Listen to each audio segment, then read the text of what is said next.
The heat shimmered off the asphalt, turning the chrome on Rhino's Harley into liquid silver. He sat on the curb outside the dusty diner, half-eaten burger forgotten beside him. The highway thrummed through his boots, a familiar song. A shadow fell across him.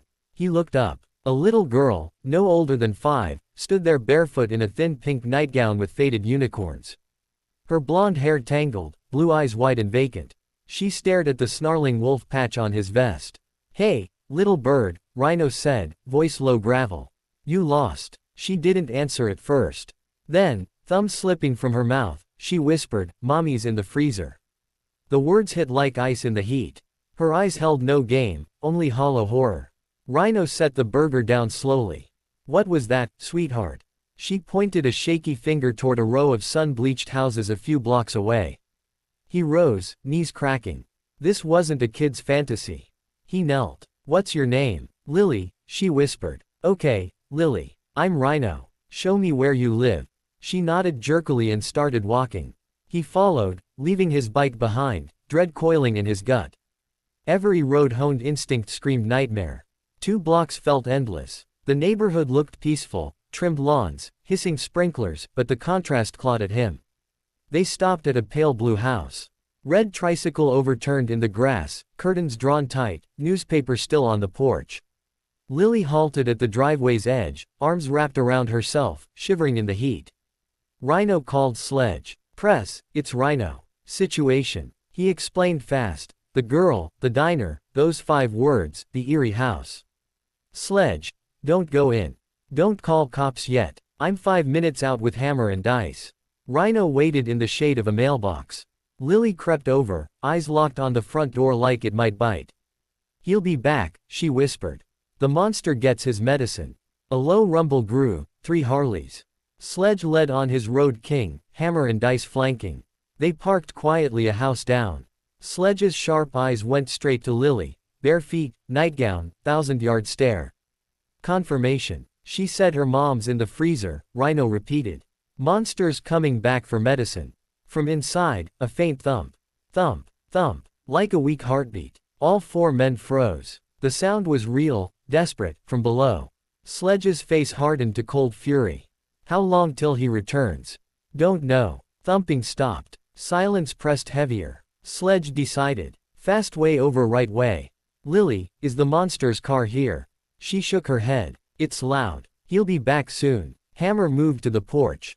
Dice prepped a timer. Rhino scooped Lily up, she buried her face in his vest, and carried her back toward the bikes.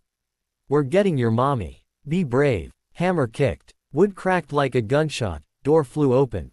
Cold air poured out, unnatural, sterile with bleach and fear. Inside, immaculate, unlived in. Thumping resumed, weaker, from the basement.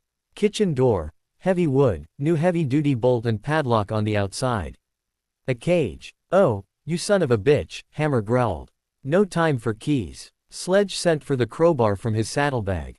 Dice called 911, wellness check, possible domestic. Sledge listened at the door, faint scratching now. Crowbar in. Metal shrieked. Screws tore free. Padlock clanged. Door swung open. Biting cold rolled up. Commercial walk-in freezer in the unfinished basement, compressor humming. Sledge yanked the latch. Vacuum broke with a pop. Inside, a woman huddled in the corner amid frozen boxes, wrapped in a thin blanket. Skin waxy blue, lips purple, shaking violently. Hand, wrapped in a dish towel, had dented the interior release button from weak pounding. She looked up. Tiny broken sound, not fear, relief. "Lily. She's safe," Sledge said. Voice thick. They moved gently. Sudden warmth could kill her. Sledge draped his warm leather jacket over her. Hammer updated dispatch. Paramedics, severe hypothermia. They lifted Sarah, stiff, frighteningly light, and carried her up.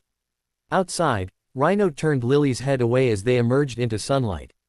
Sirens neared. They laid Sarah in the grass, cocooned in jackets. Her eyes searched. "My baby." Rhino knelt, turned Lily. "Mommy." Lily scrambled into her mother's arms. Both cried, Lily racked with held in terror, Sarah's tears freezing on blue cheeks.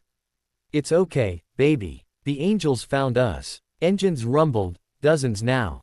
The club had mobilized. Nearly 200 iron angels poured in, forming a silent perimeter of chrome and leather around the house. Neighbors peeked. Police arrived. Then a loud muscle car, Trevor, the monster. Pressed slacks, polo, perfect hair. Respectable looking. Rage twisted his face at the scene. He strode forward. This is my house. My family. What the hell? Sledge blocked him, flanked by Hammer and Rhino, a wall. Your family is safe now. From you. Trevor paled, bravado crumbling under the sea of grim bikers. Police cuffed him. He didn't resist. Paramedics loaded Sarah and Lily into the ambulance. The club followed to the hospital, taking over the lot in a leather-clad vigil, coffee and food for staff. Doctor emerged. Severe hypothermia, but core temp rising. She's going to make it. You got there just in time, another hour. Rhino sat on the curb again, world changed. Trevor denied bail, history of abuse sealing long sentence. Sarah and Lily never returned to that house. The club found them a safe apartment, furnished it, stocked it, unicorn decals in Lily's bright yellow room. Rhino became Uncle Rhino, teaching her to ride a pink bike with training wheels, movie nights with popcorn on his lap. Light returned to Sarah's eyes, laughter to Lily's. The club's reputation shifted. They started Angels on Watch, a nonprofit for domestic abuse victims. First barbecue fundraiser raised over $100,000. Years passed. Foundation grew, chapters in 3 states. Lily became a fierce, compassionate teen volunteering at the youth center. Every rescue anniversary, she and Sarah hosted club dinner. At 17, Lily toasted in the silent clubhouse. I remember being scared. A big, kind man listened when I couldn't explain. He called his family, and they came. You're my family. The 190 angels who brought us into the light. Cheers erupted. Rhino hugged her, lifting her off the ground. It started with a whisper in the heat, a small voice no one else heard. Rhino listened. The club acted. 2 lives saved, hundreds more through the ripples. Heroes don't always wear capes. Sometimes a leather vest with a snarling wolf.